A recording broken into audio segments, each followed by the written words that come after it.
Okay, this is a video I've been meaning to make for quite some time, for my own benefit, as much for anybody who's watching this. Um, it's going to be about my sales as a self-published writer, and I think first of all I'll give you a little bit of background. In September of 2015, I completed an MA in creative writing at Teesside University. And that provided the impetus to basically publish my first book in 2017. That book is called The Prison, and it's a composite novel. And some of the stories that are contained within it were actually written as coursework on the MA. And since then I've published 4 more books. I've written 5 in total. I'm going to go through them. I've got them beside me here. This is The Prison. As I say, it's a composite novel. Its inspiration was James Joyce's Dubliners, which is also a composite novel. The second book is a thriller called Black Art. It's based around the art that was stolen by the Nazis in World War II. The third book is a book that I was working on for about 30 years. It's this one, Autumnal Elegies. It's a translation of the poetry of the Austrian expressionist poet Georg Trakl, who died in World War I in 1914. Book number 4 is a collection of life writing. It also includes letters and various reviews of theatrical productions and books, etc., and music. And then the final book is this one, Sonata Form, which is a metafictional novel. It's about kink and fetishism, and it's set in Nottingham. So those are my 5 books, and as I say, I started publishing them in 2017. That's 2 years after I finished the MA. So I'm going to take you through the figures because these were all new to me. I'd never actually sat down and worked them out. So here we go. In 2017, there were 133 sales. In 2018, there were 60. In 2019, 141. In 2020, 136. In 2021, 113. In 2022, 78. And in 2023, up to the present day, there have been 99. So that gives you a grand total of 760 copies sold. Now, I must also explain that my books are not stocked. They're basically banned from any other bookshops in the world, and the only place you can actually buy them is Amazon. So these are all Amazon sales, which are quite easy to tot up if you use the various spreadsheets that are available. So in terms of actual earnings from these books, in terms of the actual royalties, and I should also explain that this figure includes what are called the Kindle page reads.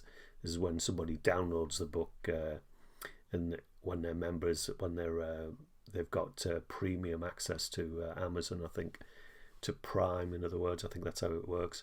You can download so many books for free, but as the author you get paid for the number of pages that they read. So my total earnings from those 5 books over those 6 years is £1,700. So you might think, oh, that sounds good. But of course there's a caveat.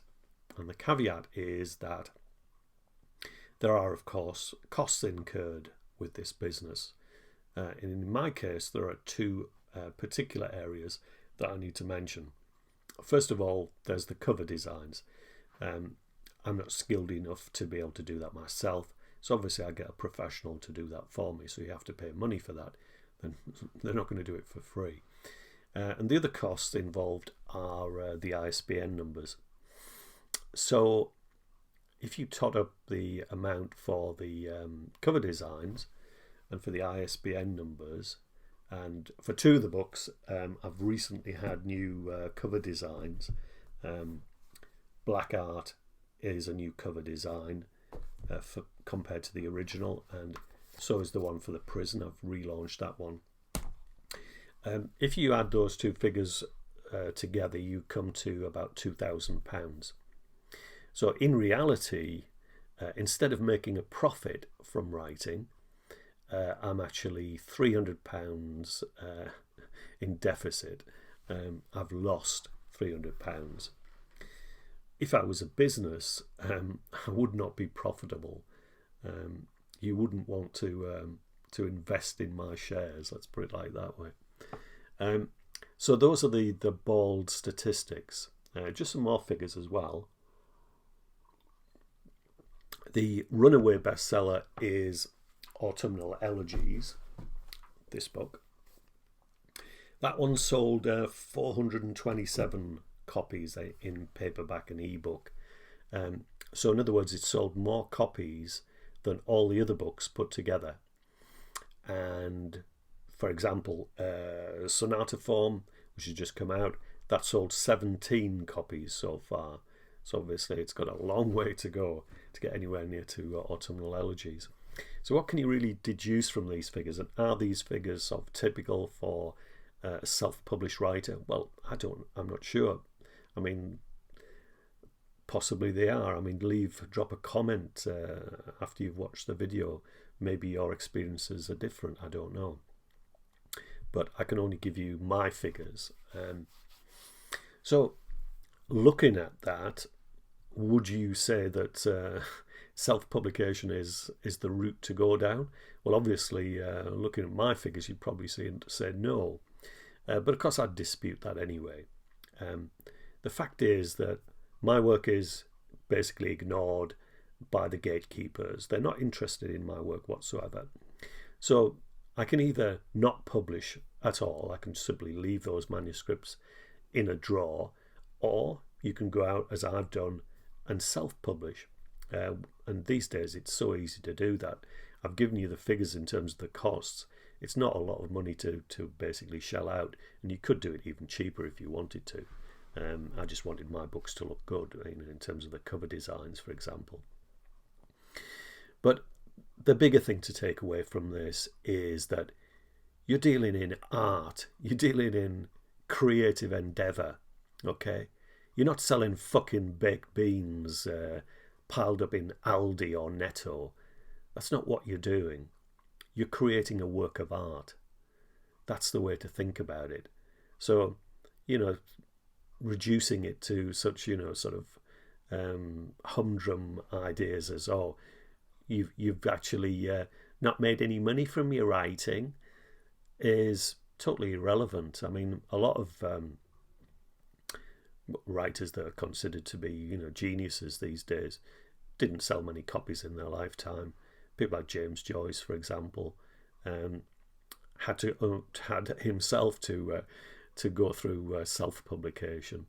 And there are many other examples. Virginia Woolf, obviously.